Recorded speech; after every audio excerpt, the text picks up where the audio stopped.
Temagami region and this portion of Ontario is known for great big black bears, and lots of them. So we're here actually trying to feature a great bear hunt with archery tackle, hunting out of tree stands, hunting in the deep forest looking for big bears. So we'll be looking to share that all around the world and Canada, in 21 countries actually, about this area and about what the great place all over the lake has to offer in this region. Well, what makes it such a great place is amazing wildlife populations, and what equals that is low density of people actually. Where there's big forest and big land, the animals are more in their natural habitat and not pressured by a lot of people. So this region is very well known for great bear populations, great moose populations, and actually the whitetail population has been booming here in the last few years. So it's really got the best of the big three in Ontario to come here. So it's a real great destination for our crew. We filmed here before, and it's a fantastic place for people to come because there's great locations to stay, fish, and hunt, and just get away from it all really and enjoy Mother Nature. Tips for first-time hunters? Yes, I do. Number one tip is time in the field, but oftentimes that's difficult to get.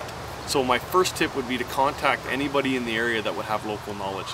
People like Bruce here at All of the Lake know what's going on here because they're there all the time. They know the areas where hunters have been successful before, and not to get out there and not waste your time. So to talk to a local person that can give you direction, someone that owns a camp or manages a bear management unit, is really great advice on where you can go for moose, deer, or bear.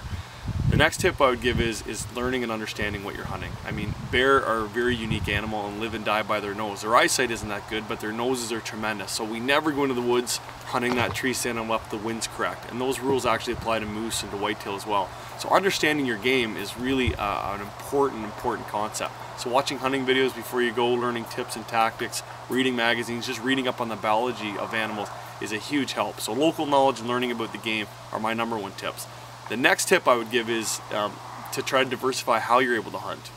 A lot of hunters just think of hunting with rifles or shotguns, but archery hunting is becoming very popular, and the reason is because it extends your seasons. You can hunt so much longer with a bow and arrow, and you get really one-on-one time with those animals. It's not really a distant thing, it's really up close and personal. You need to be under 50 yards.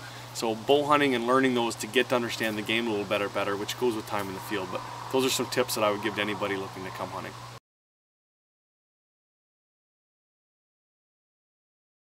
Downtime is important. When we get it, we like to take advantage of it. We all love to fish. So when you come to a place like Northeastern Ontario, the fishing is as good as the hunting, if not better. It's a spectacular fishing area, and All of the Lake is no exception to that. They got some giant fish out there, and pike and walleye and smallmouth bass. So we've already been out on the water this morning actually catching some fish, and can't wait to get back out there and do it again. So we love to fish, but downtime's not a bad thing. Just to boat, just to canoe, sit by the fireplace, get the barbecue out and eat some meat, and just relax. So it's a beautiful area just to sit back, not hear the big city, and just enjoy nature.